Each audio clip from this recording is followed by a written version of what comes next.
L'éducation est l'arme la plus importante avec laquelle on peut changer le monde, a affirmé Nelson Mandela, l'un des hommes les plus influents au monde. Dans cette vidéo, nous allons parler de l'éducation. Qu'est-ce que c'est que l'éducation et pourquoi l'éducation est extrêmement capitale, je dirais même fondamentale dans le développement d'un pays. Le développement d'un pays commence par le développement de la ressource humaine. Si vous venez de me découvrir, moi c'est Adama Saoro. Dans cette chaîne, je parle du business, je parle de l'éducation financière et je parle également de la technologie. Si l'une thématique vous intéresse, est-ce que vous êtes au bon endroit? N'oubliez pas d'activer la cloche de notification pour en profiter des éventuelles vidéos que j'ai partagées sur la chaîne. Comme je le disais au début de la vidéo, nous allons parler de l'éducation. Qu'est-ce que c'est que l'éducation? Et pourquoi l'éducation est extrêmement fondamentale dans le développement d'un pays? Le développement d'un pays commence toujours par le développement de la ressource humaine. Dès lors que la ressource humaine n'est pas suffisamment qualifiée, ça va être très difficile de développer un pays.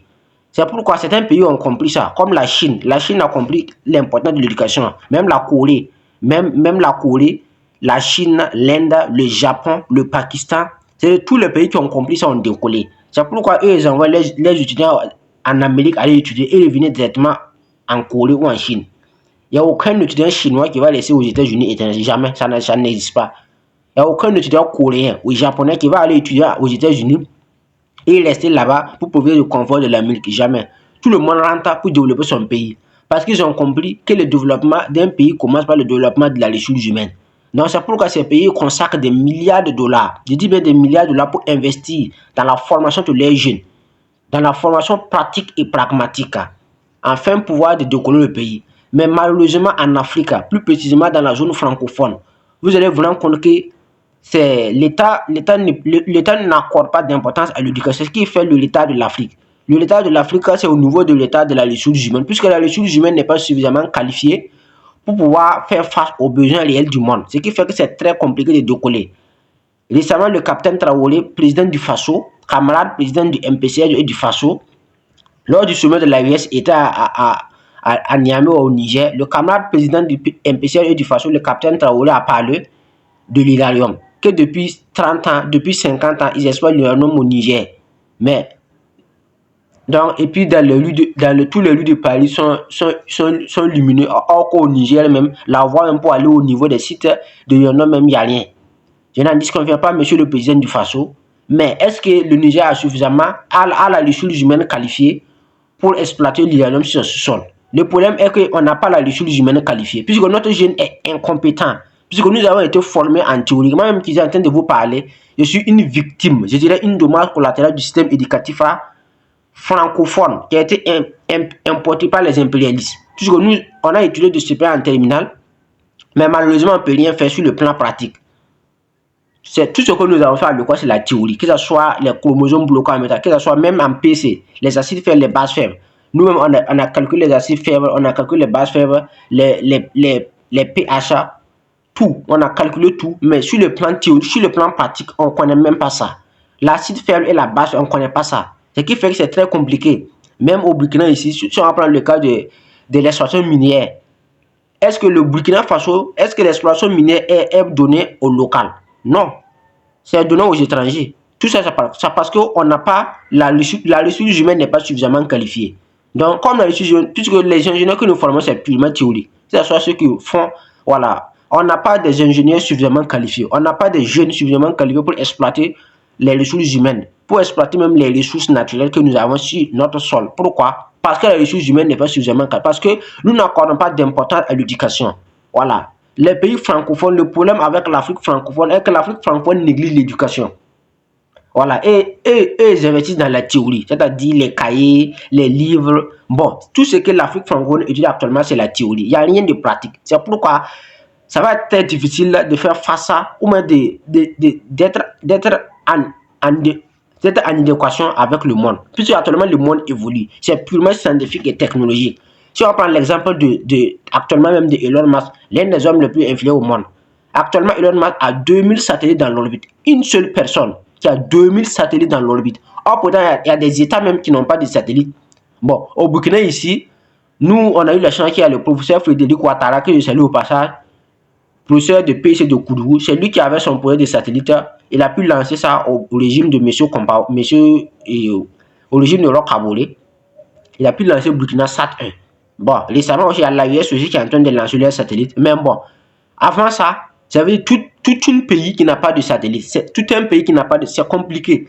Or, pourtant, une seule personne qui a plus de 2000 satellites dans l'orbite. Donc, c'est pourquoi Elon Musk a compris que pendant que les gens sont en train de faire la guerre pour occuper les espaces territoriaux, c'est-à-dire la Terre, lui, il occupe l'espace spatial. Même quand l'Ukraine a perdu ses communications, c'est Starlink de SpaceX qui a établi la connexion de l'Ukraine. Tout ça grâce à SpaceX. Tout ça, c'est parce qu'il contrôle les cieux. Donc, dès lors que tu contrôles les cieux, tu as le pouvoir. Tout ça, c'est quoi? C'est grâce à l'importance de l'éducation. C'est pourquoi Mandela disait que l'éducation est l'arme la plus importante avec laquelle on peut changer le monde. On ne peut pas développer un pays tant que la ressource humaine n'est pas suffisamment qualifiée. On ne peut pas développer un pays tant que les jeunes ne sont pas suffisamment formés à la pratique. Sinon, si c'est la théorie, bloquer les chromosomes en métaphore, les racines, quand les nombres, c'est bien. Mais ça ne développe pas le pays. Donc, à un certain moment, il faut que l'État même investisse des milliards dans des matières pragmatiques, pratiques et pragmatiques. Aujourd'hui, nous sommes dans l'ère du digital. La programmation. Qu'est-ce que c'est qu'une langage en programmation? Personne ne connaît ça. Moi-même, j'ai étudié des CP en terminale, je ne connais pas la programmation. Je ne peux pas prendre une ordinateur pour programmer. Or, pour dans certains pays comme la France ou la Belgique ou même les États-Unis, même les enfants du primaire programme. Un enfant du primaire aux États-Unis, quand il lui donne un ordinateur, il est capable de programmer, de créer un site web. Or, pourtant, nos étudiants qui sont ici, qui ont la licence, ne maîtrisent même pas Word, ne connaissent pas Excel, PowerPoint. Donc, tout un étudiant qui a la licence, pendant que des enfants de 5 ans peuvent créer un site web. À l'heure actuelle, l'IA est venue. Donc, les choses vont aller encore très vite. Donc, c'est pourquoi nous n'avons pas le choix. Nous n'avons pas le choix que d'investir dans l'éducation pratique et pragmatique, c'est-à-dire dans la technologie, c'est-à-dire dans l'informatique, c'est-à-dire dans l'intelligence artificielle, c'est-à-dire dans le numérique, dans tout ce qui est pratique, c'est-à-dire dans les laboratoires, c'est-à-dire dans les laboratoires de qualité, c'est-à-dire dans des centres de formation, par exemple la cybersécurité, tout ça. À l'heure actuelle, si vous n'avez pas des cybersécurités qui sont capables de sécuriser vos données, vous allez vous lever et vous trouver que toutes vos données sont piratées. Parce que le monde, actuellement, la guerre va prendre une autre tournure. La guerre n'est plus militaire, mais elle est technologique. Donc, c'est le pays qui a la technologie la plus importante qui va forcément dominer l'autre. Tout ça, c'est grâce à l'éducation. Donc, je le dis et je le répète, l'éducation est l'arme la plus importante avec laquelle on peut changer le monde. L'Afrique ne peut pas sortir de là où il est tant qu'il n'investisse pas massivement ou colossalement dans l'éducation. Parce que tout va jouer au niveau de la ressource humaine. Dès lors que votre ressource humaine n'est pas suffisamment qualifiée, ça va être très difficile de développer. On ne développe pas un pays en considérant des routes, ni en considérant des... Même les routes, quand tu vois même les routes même dans nos pays et les routes dans les pays développés, tu vois la différence de l'éducation. Tu vois la différence de l'éducation. Regarde les gratte-ciels à Dubaï et regarde nos immeubles. Quand tu regardes, tu sais déjà que c'est l'éducation. Pourquoi nous on ne peut pas construire des gratte-ciels à R plus 50? La Burj Khalifa est à R plus 200, jusqu'à 200 étages. En Afrique ici, donnez-moi un numéro qui a R plus 50 dans le continent africain. Donnez-moi quel pays a un numéro de R plus 50 dans le continent africain. Pour le moment, il n'y en a pas. Même au Nigeria, bon, c'est des penthouses, ce n'est pas des gratte-ciels, c'est des penthouses. Il n'y a pas un numéro il y a pas un gratte-ciel de minimum R plus 50 en Afrique. Ah, pourtant à Dubaï, R plus 50, ça ne veut rien dire. Dubaï, la Burj Khalifa, c'est à R plus 200. On va prendre les hôtels comme Moon Palace, des grands hôtels, la Burj Al Arab. Donc, vous voyez, tout ça, c'est l'éducation. Donc, nous devons miser des milliards dans l'éducation de la jeunesse. Parce que le développement d'un pays, c'est le développement de la ressource humaine. Et la ressource humaine, c'est la jeunesse que vous avez. Mais malheureusement, nous, en Afrique, actuellement, on est toujours en train de chamiser, on est toujours en train de jouer avec l'éducation au fait. Voilà une différence entre éducation et puis école. Par exemple, ce que nous faisons en Abyssinie, c'est l'école, le CP en terminale. Ce sont des matières théoriques qui ont déjà été programmées par les impérialistes. Tout ce que nous bossons, ça a été programmé par le blanc, ça a été programmé par le colons. Donc, en aucun cas, nous ne pouvons pas utiliser ça pour développer le colon. Donc, pour pouvoir dépasser le colon, nous devons laisser ça. Et puis envoyer nos étudiants, nos jeunes à l'extérieur. Ils vont aller apprendre de la compétence et puis revenir maintenant développer le pays. C'est ce que la Chine a fait, ce que l'Inde a fait, ce que la Corée a fait, ce que le Japon a fait. Et ils envoient les étudiants dans des grandes universités, aller étudier et puis revenir. Mais qu'est-ce que nous on fait?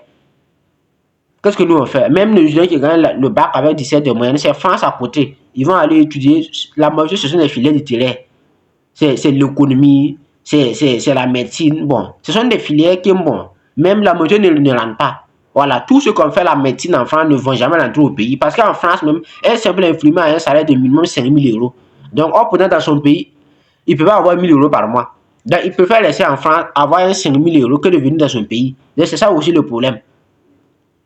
Donc, l'État ou les pays africains doivent mettre en place un système, non seulement pour envoyer la jeunesse à l'extérieur aller étudier et par conséquent aussi y revenir. Soit vous mettez en place des grandes universités à l'intérieur des grandes universités ici et puis chercher maintenant des grands professeurs, des grands professeurs, des grands experts dans tous les domaines. Ils vont venir instruire votre jeunesse. Parce que tant que la jeunesse n'est pas suffisamment qualifiée, ça va être très difficile de développer le pays. Donc, le développement d'un pays commence toujours par le développement de la ressource humaine. Le développement d'un pays commence toujours par le développement de la ressource humaine. Donc, l'éducation est l'arme la plus importante avec laquelle on peut changer le monde. Donc, sans éducation, je suis vraiment désolé, chers pays africains, je suis vraiment désolé, chers pays africains francophones, je suis vraiment désolé, chers pays de la USA, sans éducation, vous n'allez plus, il y a certains niveaux que il ne faut pas atteindre. C'est pas possible.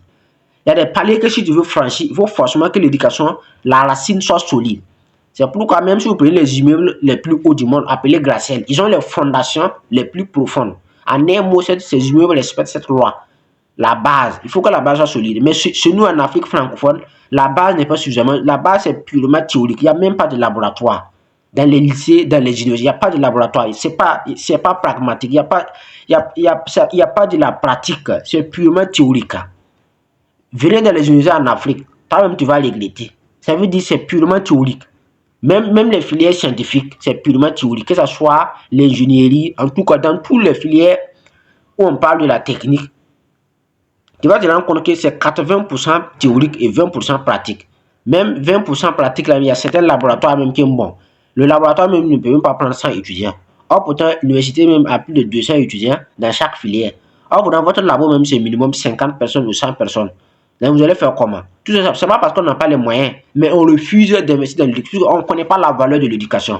Si on connaît réellement la valeur de l'éducation, nous allons investir des milliards dans l'éducation. Ce qui fait la puissance des États-Unis, c'est l'éducation. Aux États-Unis, quand ils organisent un séminaire, récemment, mon mentor et Tammy Kawas qui est à Dubaï, il a dit que lui, il a pris l'avion pour aller à Floride, plus précisément à Orlando, pour suivre un séminaire c'était de Brian Tracy, si je ne me trompe pas.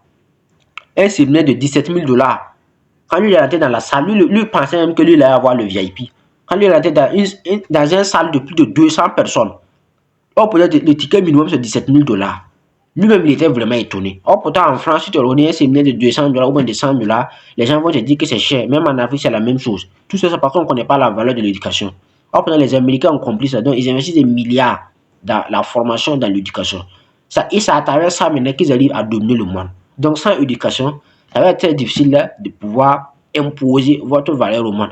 Donc, voilà ce que je voulais dire dans cette vidéo concernant l'éducation.